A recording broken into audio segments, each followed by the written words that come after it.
ಮಹಾಮಳೆಯಿಂದಾಗಿ ಉತ್ತರಾಖಂಡ್ನಲ್ಲೂ ಕೂಡ ಅಲ್ಲೋಲ ಕಲ್ಲೋಲ ಆಗ್ಬಿಟ್ಟಿದೆ. ಅನೇಕ ಅವಾಂತರಗಳು ಕೂಡ ಸೃಷ್ಟಿಯಾಗಿದ್ದಾವೆ. ಇನ್ನು ಗಂಗಾ ನದಿಯಲ್ಲಿ ಕೊಚ್ಚಿಕೊಂಡು ಹೋಗ್ತಾ ಇದ್ದಂತ ವ್ಯಕ್ತಿಯೋರ್ವನ ರಕ್ಷಣೆಯನ್ನ ಕೂಡ ಮಾಡಲಾಗಿದೆ. ಈಗಾಗಲೇ ನಿರಂತರವಾಗಿ ಮಳೆ ಸುರಿತಾ ಇರೋದ್ರಿಂದ ರೆಡ್ ಅಲರ್ಟ್ ಕೂಡ ಅಲ್ಲಿ ಘೋಷಣೆ ಆಗಿದೆ. ಗಂಗಾ ನದಿಯಲ್ಲಿ ಕೊಚ್ಚಿ ಹೋಗ್ತಾ ಇದ್ದಂತ ವ್ಯಕ್ತಿಯನ್ನ ರಕ್ಷಣೆ ಮಾಡಲಾಗಿದೆ.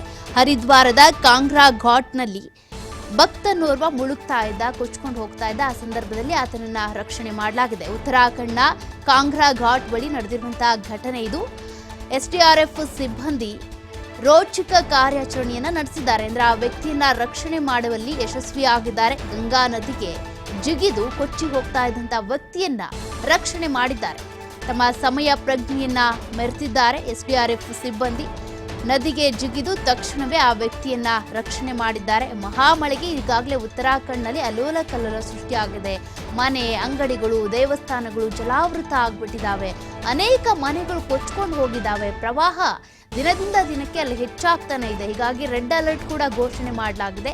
ಗಂಗಾ ನದಿಯಲ್ಲಿ ವ್ಯಕ್ತಿಯೋರ್ವ ಕೊಚ್ಕೊಂಡು ಹೋಗ್ತಾ ಇದ್ದ. ಆ ಸಂದರ್ಭದಲ್ಲಿ ಎಸ್ಡಿಆರ್ಎಫ್ ಸಿಬ್ಬಂದಿ ನದಿಗೆ ಜಿಗಿದು ಆತನನ್ನ ರಕ್ಷಣೆ ಮಾಡುವಲ್ಲಿ ಯಶಸ್ವಿಯಾಗಿದ್ದಾರೆ. ನಿಜಕ್ಕೂ ಕೂಡ ಎಸ್ಡಿಆರ್ಎಫ್ ಸಿಬ್ಬಂದಿಯ ರೋಚಕ ಕಾರ್ಯಾಚರಣೆಗೆ ಎಲ್ಲೆಡೆ ಮೆಚ್ಚುಗೆ ಕೂಡ ವ್ಯಕ್ತವಾಗ್ತಾ ಇದೆ. ಅದೇ ದೃಶ್ಯಾವಳಿಗಳನ್ನ ನೀವು TV5 ಸ್ಕ್ರೀನ್ ನಲ್ಲಿ ನೋಡ್ತಾ ಇದ್ದೀರಾ. ಭಕ್ತನೋರ್ವ ನದಿಯಲ್ಲಿ ಕೊಚ್ಕೊಂಡು ಹೋಗ್ತಾ ಇದ್ದಂತ ಸಂದರ್ಭದಲ್ಲಿ ಎಸ್ಡಿಆರ್ಎಫ್ ಸಿಬ್ಬಂದಿ ನದಿಗೆ ಜಿಗಿದು ಆತನನ್ನ ರಕ್ಷಣೆ ಮಾಡಿದ್ದಾರೆ.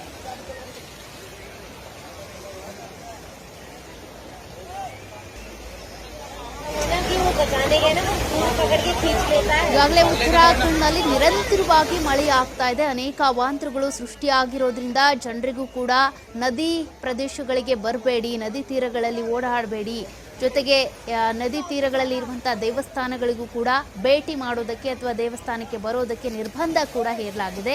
ಈ ಗಂಗಾ ನದಿಯಲ್ಲಿ ಭಕ್ತನೋರ್ವ ಕೊಚ್ಕೊಂಡು ಹೋಗ್ತಾ ಇದ್ದಂಥ ಸಂದರ್ಭದಲ್ಲಿ ತಕ್ಷಣವೇ ಸಮಯ ಪ್ರಜ್ಞೆಯನ್ನು ಎಸ್ಡಿಆರ್ಎಫ್ ಸಿಬ್ಬಂದಿ ಮೆರೆದಿರುವಂಥದ್ದು. ತಕ್ಷಣವೇ ನದಿಗೆ ಜಿಗಿದು ಆತನನ್ನ ರಕ್ಷಣೆ ಮಾಡುವಲ್ಲಿ ಯಶಸ್ವಿಯಾಗಿದ್ದಾರೆ ಎಸ್ಡಿಆರ್ಎಫ್ ಸಿಬ್ಬಂದಿ. ಈಗಾಗಲೇ ಉತ್ತರಾಖಂಡ್ನಲ್ಲಿ ರೆಡ್ ಅಲರ್ಟ್ ಘೋಷಣೆ ಆಗಿರೋದ್ರಿಂದ ಎಲ್ಲೆಲ್ಲಿ ನದಿ ಪಾತ್ರ ಇದೆಯೋ ಅಲ್ಲೆಲ್ಲ ಕೂಡ ಎಸ್ಡಿಆರ್ಎಫ್ ಸಿಬ್ಬಂದಿ ಸೇನೆಯ ತುಕಡಿಯನ್ನು ಕೂಡ ಆಯೋಜನೆ ಮಾಡಲಾಗಿರುತ್ತೆ. ಇಂತಹ ಅಪಾಯಗಳನ್ನು ತಪ್ಪಿಸಬೇಕು ಅನ್ನುವಂಥ ಕಾರಣಕ್ಕೆ ಎಷ್ಟೇ ನಿಯೋಜನೆ ಮಾಡಿದ್ರೂ ಕೂಡ ಭಕ್ತರಾಗಲಿ ಸಾರ್ವಜನಿಕರಾಗಲಿ ಆದಷ್ಟು ಎಚ್ಚರಿಕೆಯಿಂದ ಇರಬೇಕಾಗುತ್ತೆ. ಇಂತಹ ನದಿ ರಭಸದಿಂದ ಹರಿತಾ ಇದೆ ಅಂತಂದರೆ ಆ ರೀತಿಯಾಗಿ ನದಿ ತಟದಲ್ಲಿ ಅಥವಾ ನದಿ ಹತ್ತತ್ರ ಹೋಗುವಂಥದ್ದು, ಇಂತಹ ಸಾಹಸಗಳನ್ನೆಲ್ಲ ಮಾಡೋದಕ್ಕೆ ಹೋಗಬಾರ್ದು. ಆ ರೀತಿ ಇವರ ವ್ಯಕ್ತಿಯ ರಕ್ಷಣೆ ಏನೋ ಮಾಡಿದ್ದಾರೆ, ಅದೃಷ್ಟ ಚೆನ್ನಾಗಿತ್ತು, ರಕ್ಷಣೆ ಆಗಿದೆ. ಇನ್ನೂ ಕೆಲವರನ್ನ ರಕ್ಷಣೆ ಮಾಡೋದಕ್ಕೆ ಆಗೋದಿಲ್ಲ. ಅಂತಹ ಘಟನೆಗಳೇ ಹೆಚ್ಚು. ಹಾಗಾಗಿ ಎಷ್ಟು ಎಚ್ಚರಿಕೆಯಿಂದ ಇದ್ರೂ ಕೂಡ ಸಾಲದು. ನೀವು ನೋಡ್ತಾ ಇದ್ದೀರಾ ಕಟ್ಟಡಗಳು ಹೇಗೆ ಧರೆಗುರುಳ್ತಾ ಇದ್ದಾವೆ ಅಂತ. ಅಂಗಡಿಗಳು ಕೂಡ ಡೆಮಾಲಿಷ್ ಆಗ್ತಾ ಇದ್ದಾವೆ. ಒಂದು ರೀತಿಯಾಗಿ ಮಳೆಯ ರಭಸ ಜೊತೆಗೆ ಗಾಳಿ, ನಿರಂತರವಾಗಿ ಮಳೆ ಆಗ್ತಾ ಇರೋದ್ರಿಂದ ಪ್ರವಾಹ ಕೂಡ ಉಂಟಾಗಿದೆ.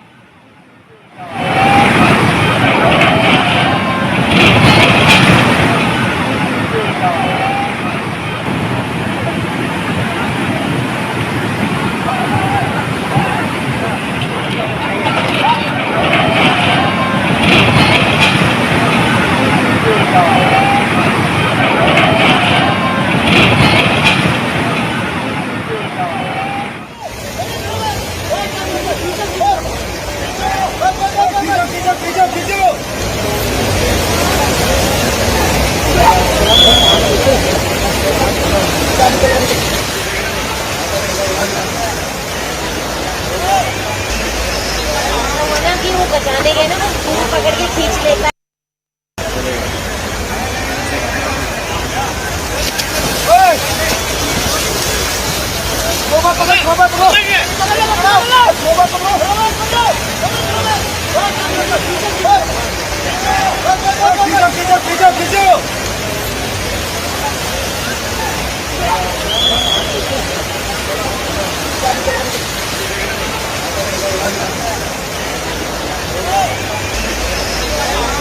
वो बचाने गए ना, वो पकड़ के खींच लेता है।